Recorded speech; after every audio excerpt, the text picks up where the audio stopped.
রাষ্ট্রপতি শাহাবুদ্দিনকে সরিয়ে দেওয়ার আলোচনাকে অনেকটা গুজব বলেই জানালেন উপদেষ্টা সৈয়দা রেজওয়ানা হাসান। বিদেশের মিশন থেকে ছবি সরানোর সাথে নির্বাচনে কোনো সম্পর্ক নেই বলেও জানান তিনি। বলেন, এনসিপি যতই দাবি করুক নির্বাচন ফেব্রুয়ারিতেই হবে। প্রধান উপদেষ্টা লন্ডনে সরকার বেচে দিয়েছেন বলে হাসনাত আবদুল্লার বক্তব্যকে রাজনৈতিক বলে মনে করেন রেজওয়ানা হাসান। তিনি জানান, প্রশাসনের যোগ সাজশে সিলেটের পর্যটন কেন্দ্র থেকে পাথর লুট হয়েছে। রিপোর্ট মাহবুব কবির চপলের। পৃথিবীর ইতিহাসে এমন ঘটনা আছে কিনা যে সরকার প্রধান, অন্তর্বর্তীকালীন সরকার প্রধান এবং রাজনৈতিক দলের ভারপ্রাপ্ত চেয়ারম্যান একই সাথে প্রেস কনফারেন্স করে?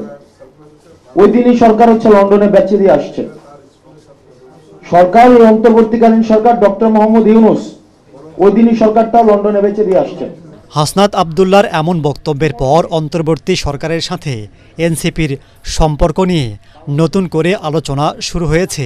তবে ওই বক্তব্যকে রাজনৈতিক স্বার্থ সংশ্লিষ্ট বলেই মনে করছেন সরকারের গুরুত্বপূর্ণ উপদেষ্টা সৈয়দা রেজওয়ানা হাসান।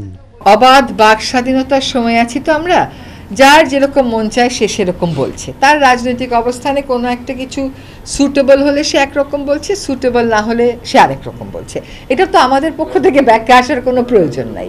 রাজনৈতিক দলগুলো তাদের কথা বলবে, তাদের মতামত দেবে, তাদের পারসেপশন দেবে। এটা তো সরকারের সব কিছুতে মতামত দেওয়ার কোনো প্রয়োজন নাই। এনসিপির নাম এনসিপি, এটাকে কিংস পার্টি হিসেবে কে স্বীকৃতি দিচ্ছে? তার রাজনৈতিক প্রতিপক্ষ তাকে হয়তো কিংস পার্টি ডাকছে, কিন্তু আমাদের এখানে আমরা যারা উপদেষ্টা পরিষদে আছি তাদের সাথে এই পার্টির আসলে কোনো রকমেরই কোনো সম্পর্ক নেই। কখনো কখনো আমরা শুনি যে আমরা বড় রাজনৈতিক একটা দলের কথা শুনেই সব করে ফেলতেছি, আবার শুনি আমরা কিংস পার্টির কথা শুনেই সব করে ফেলতেছি, আবার শুনি আমরা ইসলামী পার্টির কথা শুনেই সব কিছু করে ফেলতেছি। যে যার রাজনৈতিক অবস্থান থেকেই কথা বলে। বিদেশে বাংলাদেশ মিশন থেকে রাষ্ট্রপতির ছবি সরানোর নির্দেশের পর আলোচনা শুরু হয়েছে রাষ্ট্রপতিকেও সরিয়ে দেয়া হচ্ছে কিনা। অবশ্য এমন আলোচনাকে অনেকটা গুজব বলছেন পরিবেশ উপদেষ্টা।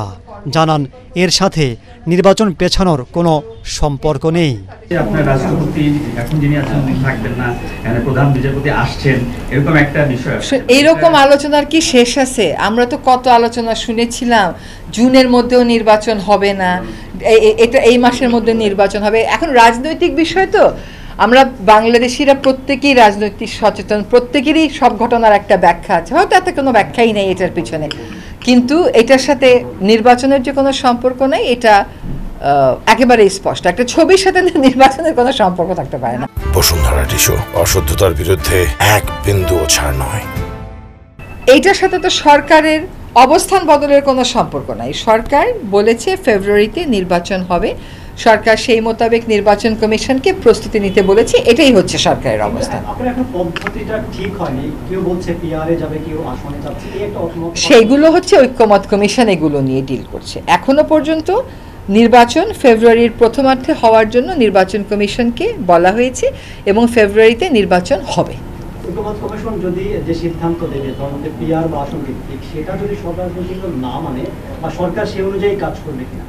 না, ঐক্যমত কমিশন তো বলেনি যে তার সিদ্ধান্ত সবাইকে মানতে হবে। সেটা দেখিয়ে দিচ্ছে যে কোন কোন সিদ্ধান্ত ঐক্যমত হচ্ছে, কোন কোন সিদ্ধান্তে ধরেন 1/3 রাজনৈতিক দল একদিকে, 2/3 একদিকে, বা 2/3 একদিকে, 1/3 আরেকদিকে, এরকম তো বলা হচ্ছে। ঐক্যমত কমিশনের সিদ্ধান্ত যেখানে ঐক্যমত নাই সেখানে এর মধ্যে আবার ঐক্যমত হয়ে যাবে কিনা সেগুলো তো আমরা বলতে পারি না। পরিবেশ উপদেষ্টা জানান, সাদা পাথর ও জাফলং থেকে পাথর লুটপাটে তাঁর মন্ত্রণালয়ের কোনো গাফিলতি ছিল না।